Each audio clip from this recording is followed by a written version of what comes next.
En la penumbra de un callejón sevillano, el eco de un grito ahogado rasgó el aire. Javier, con la mano izquierda envuelta en un vintage improvisado, apretaba los dientes mientras intentaba contener las lágrimas. No era solo el dolor físico lo que lo destrozaba, sino el peso de un secreto que amenazaba con consumirlo.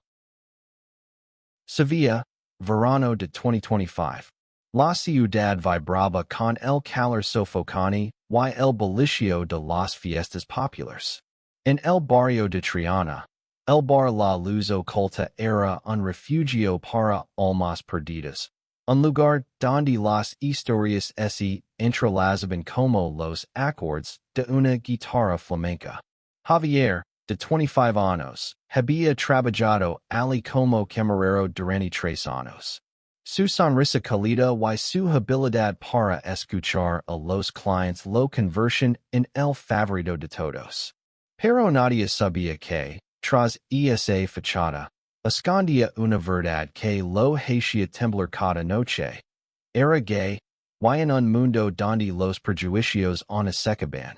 Temía que su verdad lo destruyera. Esa noche, el bar estaba lleno. Las risas y el tintineo de las copas llenaban el ambiente. Javier servía una cerveza tras otra, ignorando el dolor punzante en su mano izquierda, herida tras un accidente en la cocina. No podía permitirse parar. El alquiler estaba atrasado, y su madre, enferma, dependía de él. Mientras limpiaba una mesa, sintió una mirada fija en él. Era Miguel, el nuevo dueño del bar, un hombre de 27 años con una presencia magnética, cabello castaño corto, ojos verdes que parecían atravesar el alma, y una cicatriz en la mejilla que nadie se atrevía a preguntar de dónde venía. Miguel no era un dueño común. Había comprado La Luz Oculta hacía apenas un mes. Pero pocos sabían que lo hacía bajo un pseudónimo, ocultando su verdadera identidad. Era hijo de un empresario poderoso, pero había huido de esa vida de lujos y expectativas para buscar algo real, algo que lo conectara con el mundo. En el bar, se presentaba como un gerente más, observando desde las sombras, aprendiendo sobre las vidas de quienes trabajaban para él. Pero Javier lo intrigaba. Había algo en su forma de moverse, en la tristeza que a veces nublaba sus ojos, que lo atraía de manera inexplicable. ¿Qué te pasó en la mano? Preguntó Miguel, acercándose a Javier mientras este apilaba vasos detrás de la barra. Nada. Un corte tonto, respondió Javier, esquivando la mirada. No quería hablar. No quería que nadie se acercara demasiado. No parece nada. Deberías descansar. La voz de Miguel era firme, pero había una suavidad en ella que desarmó a Javier por un instante. No puedo. Hay que trabajar. Javier se dio la vuelta. Pero el dolor lo traicionó, y un beso se lo escapó de las manos, estrelándose contra el suelo.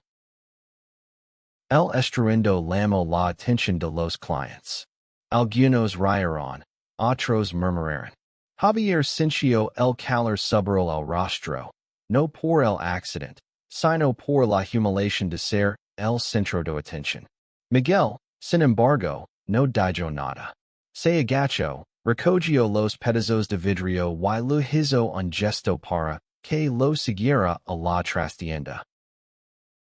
No necesitas demostrar nada, dijo Miguel una vez que estuvieron solos. La luz tenue de la trastienda resaltaba la cicatriz en su mejilla, dando un aire de vulnerabilidad que contrastaba con su tono autoritario. Si estás herido, no puedes trabajar así. No es solo por ti, es por el bar. Javier apretó los labios. Conteniendo la rabia. Quien era este tipo para decirle que hacer? No sabía nada de él, de sus luchas, de las noches que pasaba cuidando a su madre o de los insultos que había soportado en silencio cuando alguien sospechaba de su orientación. Pero algo en los ojos de Miguel lo detuvo. No era lástima, sino una curiosidad genuina. Como si realmente quisiera entenderlo. No necesito tu compasión, espero Javier, aunque su voz tembló. No es compasión. Es sentido común. Miguel dio un paso más cerca. Y por un momento, el aire entre ellos se cargó de una tensión extraña, una mezcla de desafío y algo más profundo, algo que ninguno de los dos podía nombrar. Esa noche, Javier se fue a casa con la mano palpitando y el corazón acelerado. No podía quitarse de la cabeza la forma en que Miguel lo había mirado, como si viera más allá de su fachada. Pero también había miedo. Había oído rumores sobre el nuevo dueño, historias de que no toleraba errores, de que tenía un pasado oscuro. ¿Y si Miguel descubría su secreto? ¿Y si lo usaba en su contra? Mientras tanto, Miguel, sentado en la oficina del bar, revisaba las cuentas, pero su mente estaba en otra parte. Había visto algo en Javier que lo removía, algo que lo hacía cuestionarse a sí mismo. Él también tenía secretos. Había huido de su familia porque no podía soportar la presión de ser quien no era. En su mundo de privilegios, ser gay no era una opción. Había aprendido a esconderse, a fingir, pero en Sevilla, en ese bar, sentía que podía ser él mismo. O al menos, quería intentarlo. La noche terminó con una promesa tachida. Ninguno de los dos lo sabía aún, pero sus caminos estaban a punto de cruzarse de una manera que cambiaría sus vidas para siempre. Los días siguientes fueron un torbellino de emociones para Javier. Cada turno en la luz oculta era una prueba de resistencia. Su mano seguía doliendo, pero no podía permitirse faltar al trabajo. Además, la presencia de Miguel lo ponía nervioso. No era solo su autoridad como jefe, sino algo más. Una atracción que Javier intentaba ignorar. Había aprendido a enterrar sus deseos, a no mirar dos veces a nadie, a no confiar. Pero con Miguel, era diferente. Sus conversations, aunque breves, tenían un peso que lo descolocaba. Una tarde, mientras Javier limpiaba la barra, un cliente habitual, Antonio, un hombre robusto de unos 40 años, soltó un comentario mordaz. Hoy, Javier, ¿no te cansas de ser tan delicado? Parece que te vas a romper como ese vaso. Las risas de los demás clientes resonaron. Y Javier sintió un nudo en el estómago. No era la primera vez que soportaba burlas, pero esa vez, Miguel estaba cerca, observándolo desde la esquina del bar. Javier forzó una sonrisa y siguió trabajando, pero Miguel no se quedó calado. Antonio, si no te gusta como trabaja mi equipo, la puerta está abierta. Su voz era calmada, pero había una advertencia implícita que silenció al hombre. Los demás clientes desvieron la mirada, y el ambiente se tensó. Más tarde, en la trastienda, Miguel llamó a Javier. No tienes que soportar eso. Si alguien te falta el respeto, me lo dices. No necesito que me defiendas, respondió Javier, aunque en el fondo, la intervención de Miguel lo había sorprendido. Nadie antes se había puesto de su lado así. No es defender, es mantener el orden. Miguel se acercó, y por un segundo, sus dedos rozaron el brazo de Javier, al pasar una calle de Cervelitas. El contacto fue breve, pero suficiente para que Javier sintiera un escalofrío. Esa noche, Javier no pudo dormir. Pensaba en Miguel, en su cicatriz, en su forma de hablar. Había algo en el que no encajaba con la imagen de un simple gerente. Investigó en Internet, pero no encontró nada sobre el nuevo dueño. Solo rumores. Que había comprado el bar con dinero sucio, que tenía conexiones peligrosas. Javier no sabía qué creer, pero no podía negar que sentía una conexión con él, una que lo aterrorizaba y lo atraía al mismo tiempo. Mientras tanto, Miguel lidiaba con sus propios demonios. Cada noche, después de cerrar el bar, quedaba solo, revisando las cuentas, pero también revisando su pasado. Había dejado Madrid para escapar de su padre, un hombre que lo había obligado a reprimir quien era. Su familia lo había creado para ser el heredero perfecto, pero Miguel no podía vivir ese mantra. En Sevilla, había encontrado un refugio, pero también una nueva lucha, su atracción por Javier. Sabía que acercarse a él era arriesgado, no solo por los prejuicios, sino porque su verdadera identidad podía salir a la luz. Una noche, mientras Javier cerraba el bar, encontró un cuaderno olvidado en la oficina de Miguel. La curiosidad lo venció y lo abrió. Encontró anotaciones extrañas, nombres, números, direcciones. Pero lo que más lo impactó fue una foto vieja, pegada en una de las páginas. Mostraba a un Miguel más joven, sonriendo junto a un hombre que se parecía a él, quizás un hermano. Al reverso, una nota escrita a mano. No dejes que te atrapen.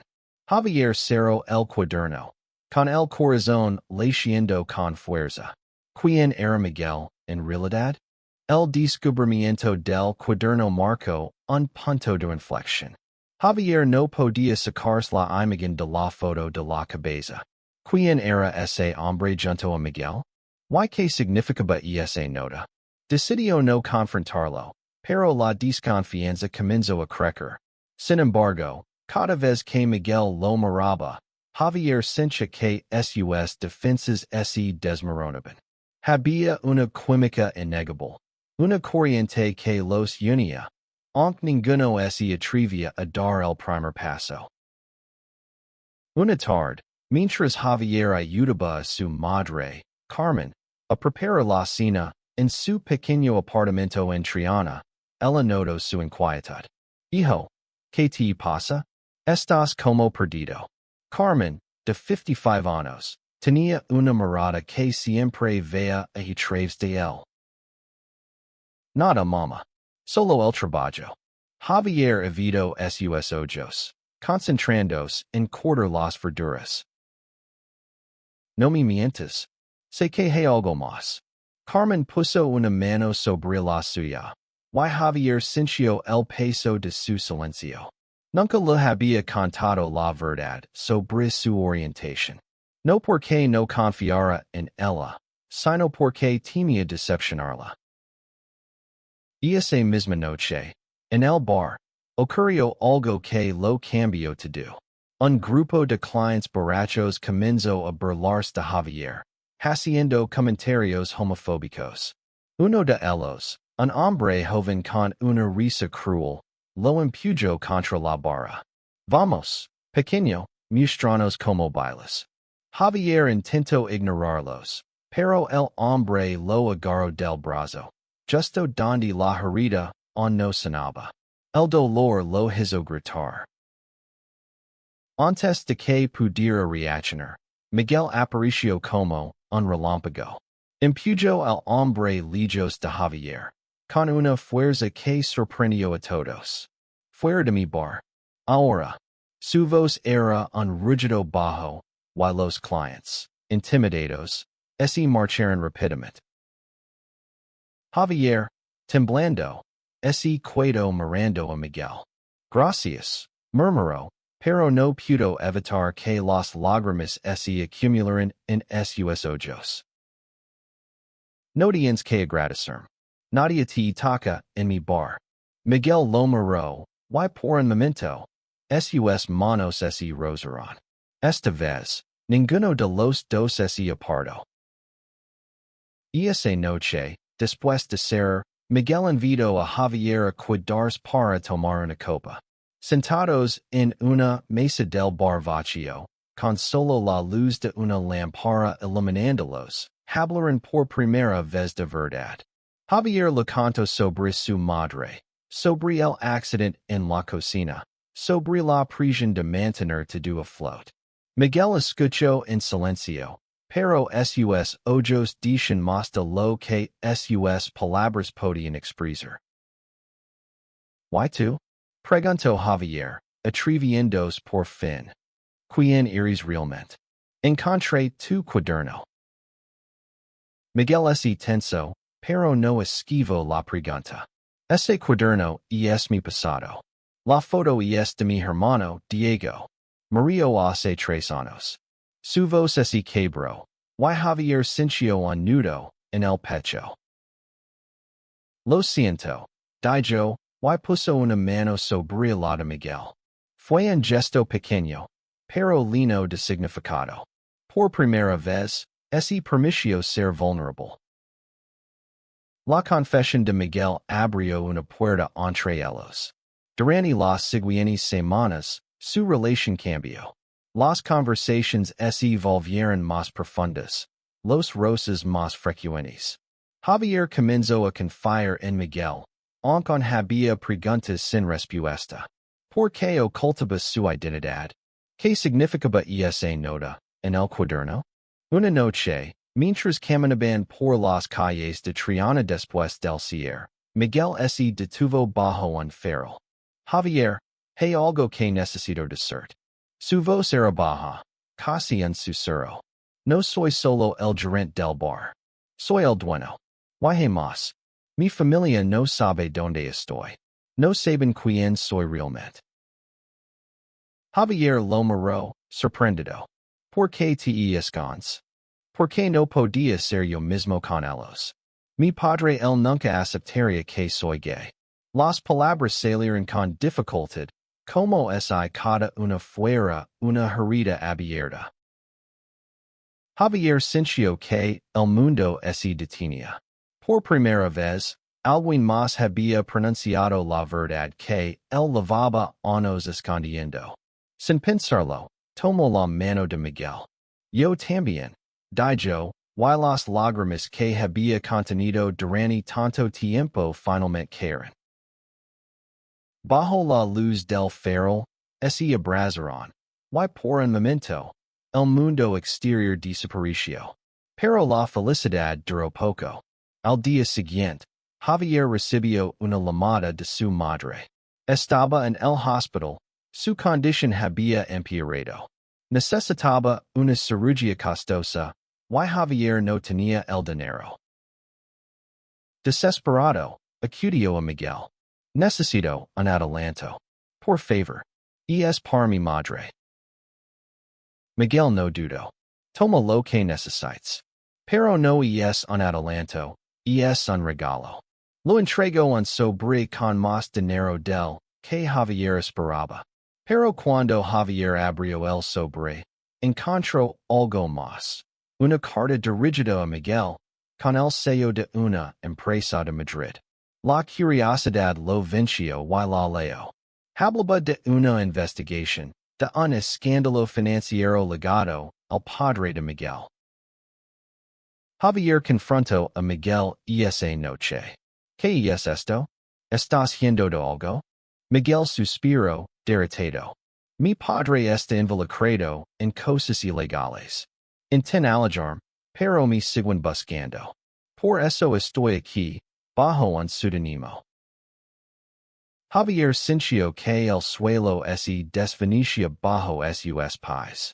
La persona en la que había comenzado a confiar no era quien decía ser. Pero antes de que pudiera decir algo, Miguel lo tomó de las manos. Te juro que lo que siento por ti es real. Por favor, confía en mí. La revelación de Miguel dejó a Javier dividido. Quería confiar en él, pero el miedo lo paralizaba. Había pasado toda su vida ocultándose, temiendo el rechazo. Ahora, con Miguel, sentía que podía ser él mismo, pero también temía que todo fuera una mentira.